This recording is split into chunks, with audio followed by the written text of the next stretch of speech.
What impact has passive investing had on stock valuations? Oh, huge. That's another thing that's coming. We have a new bunch of emperors, and they're the people who vote the shares in the index funds. Maybe we can make Larry Fink and the people at Vanguard Pope. All of a sudden, we've had this enormous transfer of voting power to these passive index funds. That is going to change the world. And I don't know what the consequences are going to be, but I predict it will not be good.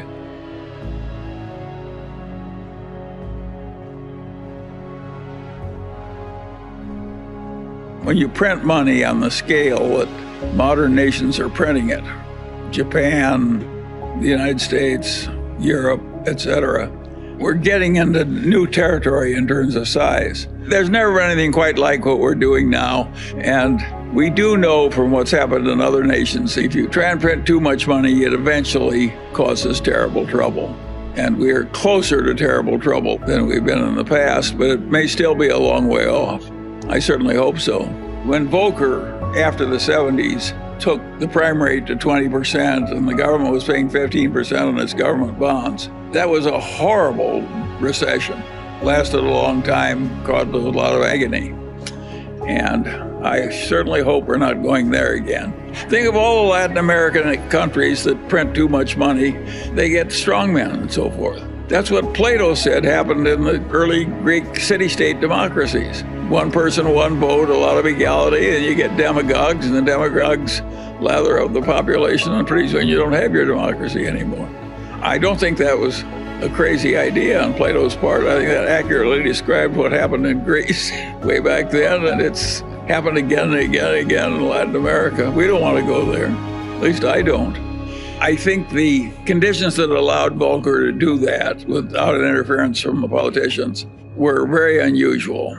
And I think in 2020 hindsight, it was a good thing that he did it. I would not predict that our modern politicians will be as willing to permit a new Volcker to get that tough with the economy and bring on that kind of a recession. So I think the new troubles are likely to be different from the old troubles. You may wish you had a Volcker-style recession instead of what you're going to get. The troubles that come to us could be worse than what Volcker was dealing with and harder to fix. We have a hugely strong economy and a hugely strong technical civilization, and that's not going away. And the knowledge and so forth, and you can't believe what a modern factory looks like when you fill it with robots. And that's coming more and more and more. And it's coming to China too, for that matter. And so those trends are inevitable. And I don't know how it's all going to play out, but I think it does create adjustment problems. If you have a fine unionized job and they replace you with a robot, you've got a difficult problem. And if you've got a company like Kodak and they invent something new that obsoletes your product, you have a problem too, and you solve that by dying. A lot of people don't like that solution. Because all those problems are real, and because it's so tempting to get rid of your debt by just giving a guy a non-interest-bearing checking account where you used to have to pay him interest every month.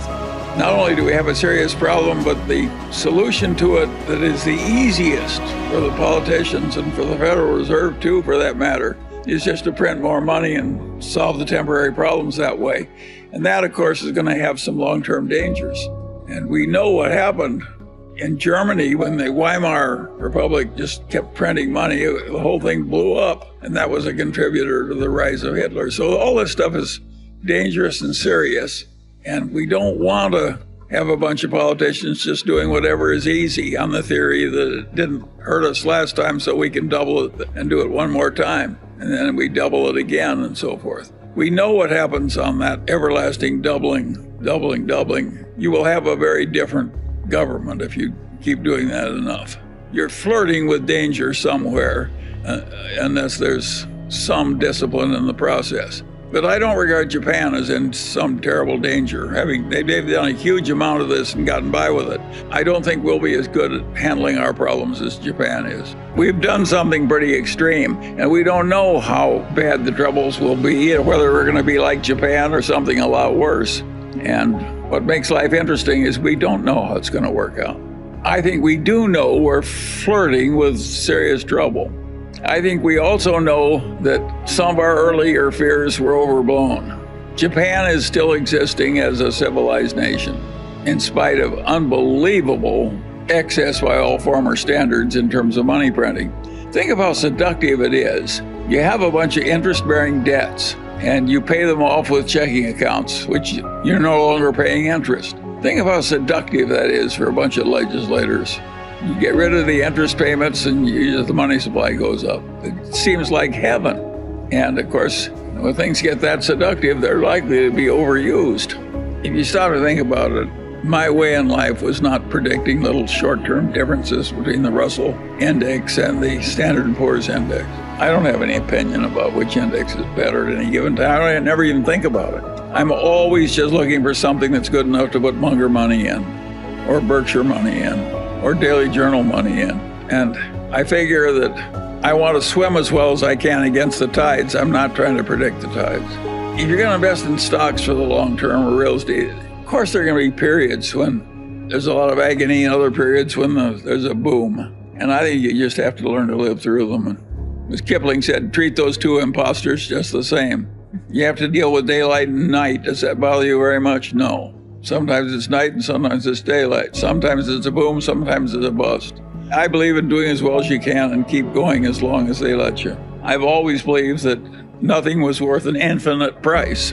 Even an admirable place like Costco could get to a price where you would say that's too high. But I would argue that if I were investing money for some sovereign wealth fund or some pension fund and a 30, 40, 50-year time horizon, I would buy Costco at the current price. I think it's that strong an enterprise and that admirable a place. Of course, in a modern democracy in the age of Keynes, you're going to get big government reaction. The reaction this time was bigger than it's ever been before in the history of the United States. They just threw money at the problem. And they were probably right to fear what was going to happen and to be quite liberal in throwing money at it, but they probably overdid it a little. They threw so much money so fast that it's hard for the restaurants to get people to do the work.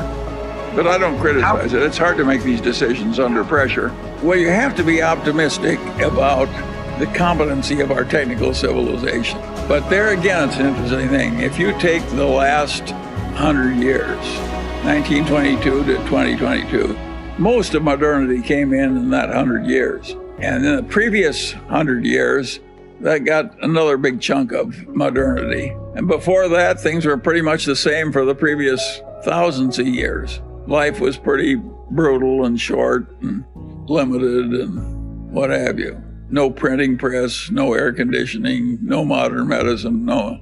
I don't think we're going to get things that were in what I call the real human needs. Think of what it meant to get, say, first you got the steam engine, the steamship, the railroad, and a little bit of improvement in farming and a little bit of improvement in plumbing. That's what you got the 100 years that ended in 1922.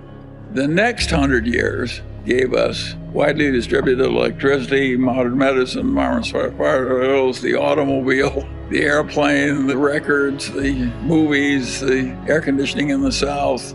And think what a blessing it was. If you wanted 3 children, you had to have 6 because 3 died in infancy. That was our ancestors. Think of the agony of watching half your children die.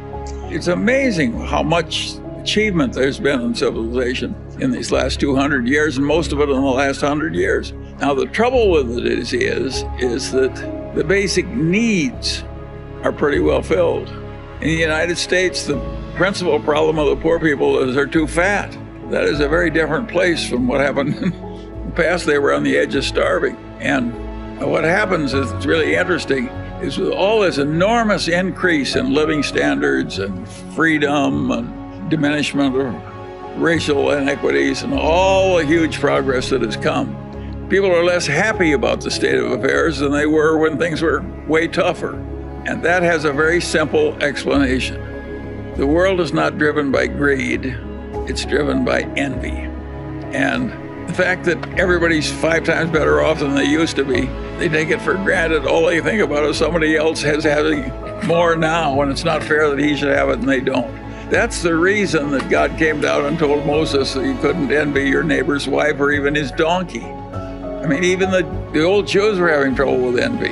And so it's built into the nature of things.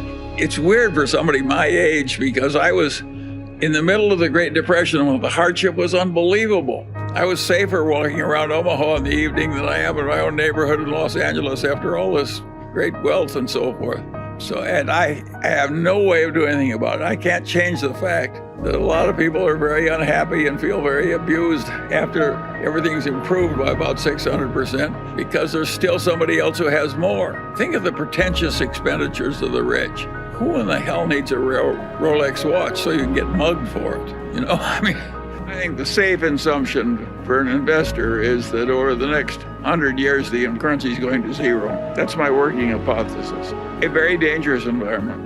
What brought in Hitler was the combination of the Weimar inflation, where they utterly destroyed the savings of the middle class in Germany, followed by the Great Depression. It was a 1-2 punch.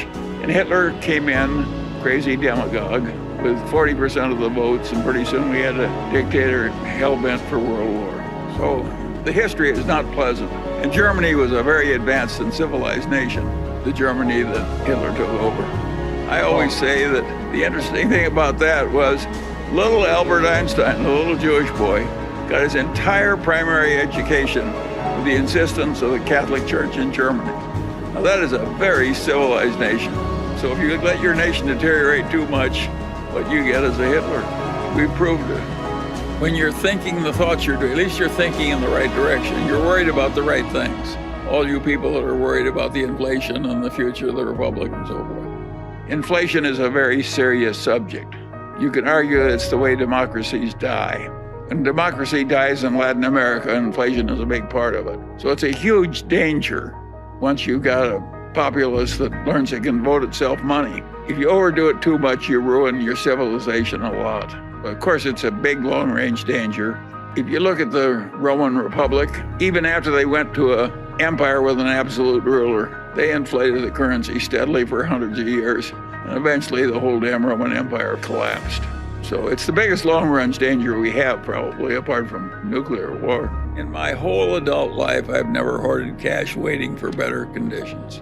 I've just invested in the best thing I could find, and I don't think I'm going to change now. A lot of it is fee-driven buying. Private equity buys things so they can have more fees by having more things under management. Of course, it's a lot easier to buy something you use somebody else's money. We're using our own money, or at least that's the way we think of it. By the way, it's not a tragedy that Berkshire has some surplus money they're not investing. We look more responsible with the extra wealth, and we are more responsible with the extra wealth. The shareholders who are worried about the future because it looks complicated and difficult and they're hazard, I want to say to them what my old torts professor said to me, Charlie. He'd say, Charlie, tell me what your problem is and I'll try and make it more difficult for you. And he did me a favor by treating me that way. And I'm just repeating his favor to you.